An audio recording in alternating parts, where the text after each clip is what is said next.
I chose holding Robert's hand for 7 more days over having a roof over my head. An 80-year-old widow walks into Judge Judy's courtroom on what appears to be a routine small claims case about unpaid rent totaling $2,541. She's wearing a simple floral dress that's been carefully pressed, clutching a worn leather purse against her chest, and moving slowly with the help of a wooden cane. Her hands tremble as she takes her seat at the defendant's table. Her eyes are red and swollen from crying. This is Margaret Sullivan, and within the next few minutes she's going to make a confession so devastating, so heartbreaking that Judge Judy will do something she's never done in 28 years of television. She will stand up from her bench, walk away in complete silence, and an entire courtroom will realize they're not witnessing a simple legal dispute. They're witnessing a tragedy that exposes the cruelty of America's health care system and the impossible choices that millions of elderly people face every single day. The plaintiff is 62-year-old David Morrison, a landlord who owns a small 12-unit apartment building in Bay Ridge, Brooklyn. But he's not just any landlord. David Morrison was Margaret's deceased husband's best friend for over 50 years. They served together in Vietnam in 1968. They survived Da Nang together. They came home together. And for 43 years, Margaret and her husband Robert lived in David's building, paying rent on time every single month without fail. Until 3 months ago. 3 months ago, Margaret stopped paying. She stopped answering David's calls. She stopped coming to the door when he knocked. And now David Morrison, despite the pain it causes him, despite the friendship that spans half a century, has been forced to sue the widow of his best friend for $2,541 in unpaid rent. What nobody in that courtroom knows yet, what David Morrison himself doesn't know, is why Margaret stopped paying. And when she finally reveals the truth, it will break everyone's heart. Before we reveal what Margaret confessed that left Judge Judy completely speechless, I need you to hit that subscribe button right now. Less than 4% of you watching are actually subscribed. And this story about sacrifice, dignity, and the impossible decisions our elderly face needs to reach everyone. If you believe our senior citizens deserve better than this. If you've ever watched a loved one struggle with devastating medical costs, if you think the system is broken, subscribe right now, because what happens in the next few minutes will shatter you and then give you hope again. This isn't just about one widow. This is about the millions of Americans who are one medical emergency away from losing everything they've spent their entire lives building. Margaret Sullivan and Robert Sullivan met in 1964 at a church social in Brooklyn. She was 22 years old, a young elementary school teacher with her whole life ahead of her. Robert was 24, working for the Postal Service and building a future one paycheck at a time. They fell in love over shared dreams of a simple, honest life. They married in 1965 in a small ceremony with close family and friends. For 58 years, they built that life together. Margaret taught second grade for 35 years, shaping young minds and loving every moment of it. Robert delivered mail for 40 years, rain or shine, always with a smile for the people on his route. They never bought anything they couldn't afford. They clipped coupons. They saved every spare dollar. They drove the same car for 15 years. They took modest vacations. And over those 58 years of careful living and patient saving, they accumulated $127,000 in their retirement account. It wasn't a fortune, but it was theirs. It represented security, peace of mind, maybe something to leave their grandchildren. It represented decades of sacrifice and discipline. They had 2 children. Their daughter Sarah died in a car accident in 1998, a loss that nearly destroyed them both. Their son Michael moved to California years ago, and the relationship grew distant over time. 5 grandchildren exist that Margaret barely knows because geography and family tensions created walls too high to climb.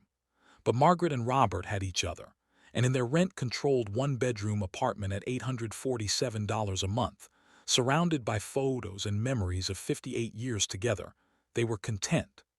David Morrison, Robert's brother in every way but blood, owned the building, and had always treated them like family. He never raised their rent more than absolutely necessary. When repairs were needed, David handled them personally. When times were tough, he gave them grace. This was more than a landlord-tenant relationship. This was family. This was love built over decades of shared history and mutual respect. 18 months ago, everything changed. Robert Sullivan was diagnosed with stage 4 pancreatic cancer. The doctors gave him 6 months to live, maybe 9 if they were lucky, but there was an experimental treatment available. It wasn't FDA approved for his stage of cancer. Medicare wouldn't cover it. Private insurance denied the claim immediately, but the treatment offered hope. It offered the possibility of more time. It cost $8,400 every single month. And Margaret Sullivan, looking at her husband of 58 years, the man who had loved her through the death of their daughter, through every joy and every sorrow, made a decision that would cost her everything. She decided that Robert's life was worth more than their savings. She decided that every extra day with him was worth any price. She had no idea that this decision would eventually lead her to Judge Judy's courtroom, facing eviction from the only home she'd known for 43 years, drowning in debt and completely alone. For 16 months, Margaret Sullivan paid for that experimental treatment. Every single month, $8,400 went to the medical center. She watched their life savings evaporate like water in the desert sun. The first payment brought their account down to $118,600. Then $110,200, then $93,400. Month after month, the number got smaller while Robert got a little more. Margaret never complained. She never hesitated. She sat with Robert during every treatment session, holding his hand through the nausea and pain, reading him his favorite books, playing music from their wedding day.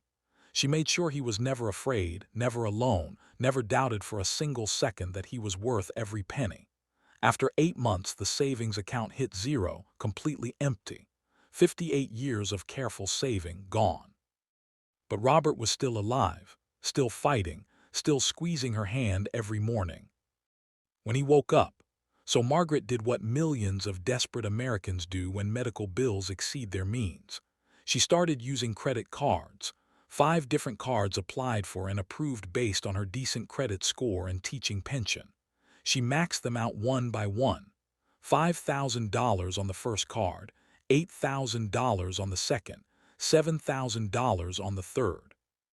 The bills kept coming and she kept paying because stopping the treatment meant watching Robert die faster, and she couldn't do that. She absolutely could not do that. 3 months ago, Margaret faced a choice that still haunts her every night. She had exactly $847 in her checking account. The rent was due. Robert's treatment was due. She could not pay both. She sat at their small kitchen table, the same table where they'd eaten breakfast together for 43 years, and she made a decision. She paid for Robert's treatment. She chose her husband over her home. She chose 7 more days of holding his hand over keeping a roof over their heads. And then she did it again, the next month, and the month after that. Each month she opened the door to find David Morrison's rent notices piling up. Each month she heard him knocking, calling her name, asking if she was okay. But she couldn't face him. She couldn't explain that she was choosing to become homeless rather than let Robert die one day sooner. The shame was crushing. The guilt was overwhelming, but the love was stronger than both. Robert Sullivan died 8 weeks ago in their bedroom in the bed they'd shared. For 58 years, with Margaret holding his hand and whispering that she loved him. He'd lived 7 months longer than the original prognosis. 7 months that cost $127,000 in savings and $31,000 in credit card debt. 7 months that cost Margaret her financial security, her home, and her future. The funeral was small. David Morrison came confused about why Margaret had been avoiding him. Heard that his best friend's widow had shut him out. Michael flew in from California for 2 days and left without really connecting. The grandchildren sent flowers, and when everyone left, Margaret returned to an apartment filled with memories and drowning in debt. The credit card bills arrived daily. The eviction notice came 2 weeks after Robert's funeral, and now she's sitting in Judge Judy's courtroom about to lose the last piece of her life with Robert. Judge Judy looks up from her notes, her expression professional but not unkind. The courtroom is full, as it always is, with people waiting for their own cases and regular viewers who watch every session. David Morrison sits at the plaintiff's table, visibly uncomfortable, his hands clasped tightly together. He's wearing a simple suit that's slightly too big for him, like he's lost weight from stress. When Judge Judy calls the case, her voice cuts through the room with that familiar authority. "Mr. Morrison, you're suing Mrs. Margaret Sullivan for unpaid rent in the amount of $2,541 covering 3 months. Plus, you're seeking possession of the apartment. Tell me why." "You brought this case." David Morrison stands slowly and the pain in his voice is obvious to everyone listening. "Your Honor, Margaret Sullivan has been my tenant for 43 years. But more than that, her husband Robert was my best friend. We served in Vietnam together. We were brothers. I loved Robert like family and I love Margaret like family too." His voice cracked slightly. "But she hasn't paid rent in 3 months. I've tried calling her. I've knocked on her door dozens of times. She won't talk to me. Won't explain what's happening. I have property taxes that went up 40% this year. I have my own medical bills for diabetes and heart problems. I can't afford to carry tenants who don't pay, even if they're family, especially when they won't even talk to me about it." Judge Judy nods, making notes, then turns her attention to Margaret. The elderly woman sits perfectly still, her hands gripping her purse so tightly her knuckles are white. Tears are already streaming down her face, but she makes no sound. "Mrs. Sullivan," Judge Judy says, her tone gentler than usual. "Mr. Morrison says you haven't paid rent in 3 months and won't communicate with him about why. What's your response to this lawsuit?" Margaret opens her mouth, but no words come out. She tries again, but only manages a small sob. The courtroom watches in uncomfortable silence as this 80-year-old woman struggles to speak. Judge Judy waits, demonstrating unusual patience. Finally, Margaret whispers something so quietly that even the microphones barely catch it. "My husband died." The courtroom shifts. David Morrison's face shows genuine shock. He clearly didn't know the exact timeline. Judge Judy leans forward slightly. "Mrs. Sullivan, I'm very sorry for your loss. When did your husband pass away?" Margaret's voice is barely audible. 8 weeks ago." Judge Judy's expression softens in a way that courtroom regulars have rarely seen. "Mrs. Sullivan, I understand you're grieving. Losing a spouse after 58 years is devastating. But your husband passed away 8 weeks ago and you stopped paying rent 3 months ago.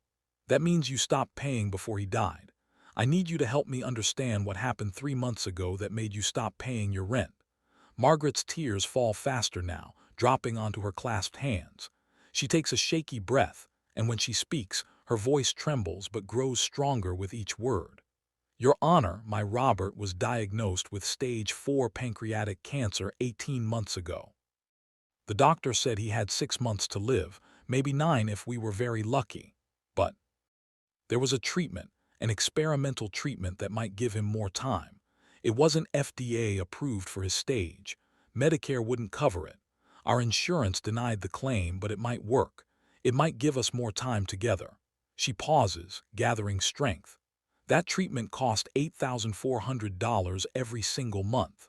We had saved $127,000 over our entire lives together. 58 years of being careful with every dollar, of never buying what we couldn't afford, of planning for our retirement. That money was supposed to last us through our old age. It was supposed to be our security." The courtroom has gone completely silent. Even Judge Judy sits perfectly still, listening intently. Margaret continues, her voice breaking. "But when the doctor said this treatment might give Robert more time, I couldn't say no. How do you tell your husband of 58 years that he's not worth the money? How do you choose a bank account over the man you've loved since you were 22 years old? So I paid for the treatment every month. $8,400. I watched our savings disappear. First it was $120,000, then $100,000, then $80,000. I watched 58 years of our life together drain away month after month, but Robert was still here. He was still holding my hand. He was still telling me he loved me. He was still here. She wipes her eyes with a tissue that's already soaked through. After 8 months, our savings were gone, completely empty. Every penny we'd saved was gone. But Robert was still alive, and the treatment was working well enough to give us time. So, I did what millions of Americans do when medical bills destroy their savings. I got credit cards, 5 of them. I maxed out every single one, $31,000 total, just to keep paying for his treatment. Because what else could I do? Stop the treatment and watch him die faster. David Morrison sits with his hand over his mouth, his eyes filled with tears. He had no idea. None of this was in the case file. Judge Judy leans back in her chair, processing what she's hearing. Margaret's voice drops to almost a whisper. 3 months ago, I had $847 in my checking account. The rent was due. Robert's treatment was due. I couldn't pay both. I sat at our kitchen table, the same table where we'd eaten breakfast together for 43 years, and I had to choose. Do I pay the rent and keep our home, or do I pay for the treatment and keep my husband alive a little longer? She looks directly at Judge Judy now, her voice steady despite the tears. Your Honor, I chose my husband. I chose Robert over our apartment. I chose holding his hand for 7 more days over having a roof over my head. And then I did it again the next month. And the month after that, I heard Mr. Morrison knocking on my door. I saw his notices, but I couldn't face him. I couldn't explain that I was choosing to become homeless rather than let Robert die one day sooner. If this story is breaking your heart the way it's breaking everyone's in that courtroom, hit that subscribe button right now, because what Judge Judy does next will restore your faith in humanity. This isn't just about one widow's impossible choice. This is about the millions of elderly Americans facing the exact same decision every single day in the wealthiest country in the world. Subscribe if you believe our system is broken and needs to change. Margaret's voice cracks completely now, but she pushes through. Robert died 8 weeks ago in our bedroom in our bed with me holding his hand. Do you want to know what the cruelest part is? Your Honor. After 16 months of treatment, after spending every penny we had, after going $31,000 into debt, after sacrificing everything we built in 58 years together, Robert lived exactly 7 months longer than they originally predicted. 7 months. I bought him 7 extra months at the cost of our entire life savings and our home. She looks down at her hands. And you want to know what I did with those 7 months? I sat next to him every single day. I held his hand. I read him his favorite books. I played the music from our wedding. I told him stories about when our children were young. I made him laugh even when he was in pain. I made sure he wasn't alone for a single second. I made sure he wasn't afraid. The courtroom is so quiet you could hear a pin drop. Several people in the gallery are openly crying. David Morrison has tears streaming down his face. Margaret takes a final shaky breath. So yes, Mr. Morrison, I owe you $2,541 and I have no way to pay you. I have no savings. I have no credit left. I have my pension of $1,850 a month, and after I pay my utilities and my minimum credit card payments and buy my medications, I have about $400 left. At that rate, it will take me 6 months just to pay you back, and I'll have no money for food. I'm 80 years old. I'm alone. I'm broke. And in 30 days, I'll be homeless. But Your Honor, I would do it all again. Every single penny, every sacrifice. Because those 7 months of holding Robert's hand while he wasn't afraid, those were worth everything. For the first time in 28 years of television, Judge Judy is completely speechless. She sits perfectly still, staring at Margaret Sullivan with an expression that courtroom veterans have never seen before. Slowly, she removes her glasses and everyone notices that her eyes are glistening with tears. Judge Judy, the woman known for her sharp tongue and non-nonsense attitude, is visibly emotional. The silence stretches for what feels like an eternity. Then, without a word, Judge Judy stands up from her bench. The bailiff looks confused, unsure of protocol. The entire courtroom freezes. In 28 years, this has never happened. Judge Judy walks down from the bench, her robe flowing behind her, and approaches Margaret directly. She places her hand gently on the elderly woman's shoulder, and Margaret looks up with tearful eyes. "Mrs. Sullivan," Judge Judy says quietly, her voice thick with emotion, "look at me." Margaret meets her gaze, and Judge Judy continues. "In 28 years of doing this show, I have heard every excuse imaginable for not paying debts. I've heard lies, manipulations, and sob stories designed to get out of responsibility. What you just told me isn't an excuse. It's a tragedy. And it's a tragedy that's happening in thousands of homes across this country every single day."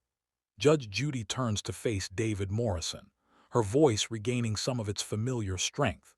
"Mr. Morrison, I'm going to ask you a question, and I want you to think very carefully before you answer.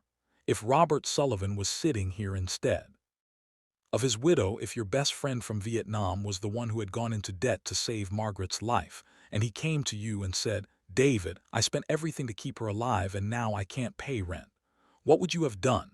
David Morrison stands immediately, his voice breaking. "I would have told him to forget the rent, Your Honor. I would have told him, 'Robert, you're my brother. You don't owe me anything.'" He turns to Margaret, tears streaming down his face. "Margaret, why didn't you tell me? Why didn't you call me? Robert was my brother, you're my sister. I would have helped, I would have done something." Margaret's voice is barely a whisper. "I was ashamed, David. I couldn't keep a roof over our heads. I couldn't even pay $847. I failed." Judge Judy's voice cuts through firmly. "Mrs. Sullivan, you didn't fail. The system failed you.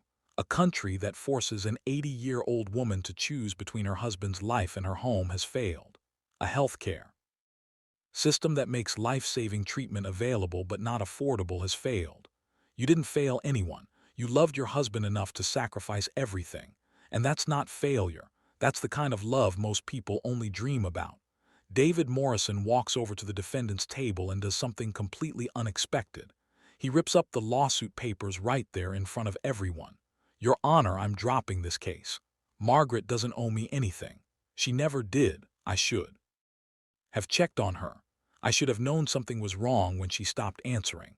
I was so focused on my own problems, on my property taxes, and my medical bills that I didn't think about what she might be going through." Judge Judy nods slowly. "Mr. Morrison, that's very generous of you. But dropping the lawsuit doesn't solve Mrs. Sullivan's real problem. She still has $31,000 in medical debt and only $400 a month after her expenses. She's still facing homelessness in 30 days. Then, Judge Judy does something absolutely unprecedented. She pulls out her phone right there in the courtroom and makes a call. The entire courtroom watches in stunned silence as she speaks to someone, her voice firm and commanding. "I need you to contact the Patient Advocate Foundation and the National Council on Aging. Immediately get them in touch with Margaret Sullivan by end of day today." She ends the call and looks directly at Margaret. "Mrs. Sullivan, I cannot bring your husband back. I cannot give you back those 58 years or the $127,000 you spent keeping him alive. But I can make absolutely certain that you don't lose your home." Judge Judy's next words send shock waves through the courtroom. "My show is going to pay your $31,000 medical debt directly to the creditors. Every single penny. You will start next month with a clean slate." Margaret's hands fly to her mouth as she begins sobbing uncontrollably. The gallery erupts in gasps and then spontaneous applause. Judge Judy continues over the noise. "We're also going to cover 6 months of your rent paid directly to Mr. Morrison to give you time to stabilize your finances and grieve your husband properly without the fear of eviction hanging over your head." David Morrison rushes forward and embraces Margaret tightly. "I'm so sorry." He whispers loud enough for the microphones to catch. "I'm so sorry, I didn't know. Robert would never forgive me if I let you go through this alone." Margaret clings to him. This man who was her husband's brother. Every way that mattered. "Robert loved you so much, David. He talked about you until his last day." 6 months later, Margaret Sullivan is still living in her rent-control apartment in Bay Ridge, surrounded by 58 years of memories. Her medical debt is completely cleared. She started attending grief counseling, finally processing Robert's death without the crushing weight of financial panic. Her son Michael flew in from California and has been calling weekly, their relationship slowly healing. David Morrison created the Robert Sullivan Memorial Fund in his building, providing rent assistance to elderly tenants facing medical crisis, ensuring that no one else suffers in silence the way Margaret did. The video of Margaret's confession and Judge Judy's response has been shared over 30 million times across every platform.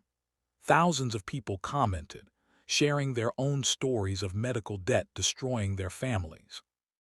Patient advocacy organizations reported a 400% increase in calls from seniors seeking help. Margaret now volunteers at a local hospice center, holding the hands of dying patients and telling them they're not alone, giving to others what she gave to Robert. If Margaret's story moved you, if you believe our elderly deserve better than impossible choices between medicine and rent, share this video right now. Hit that like button if you think Judge Judy did the right thing. Comment below if you or someone you love has faced medical debt, because every comment adds to the conversation about fixing our broken healthcare system. Subscribe for more stories that expose the truth while celebrating the human spirit that refuses to give up. Margaret Sullivan chose love over money. Judge Judy chose compassion over protocol. David Morrison chose forgiveness over anger. And together they showed us that even in our darkest moments, humanity still exists. This is why we share these stories, not just for entertainment, but to change hearts, to change minds, and to change systems, one story at a time.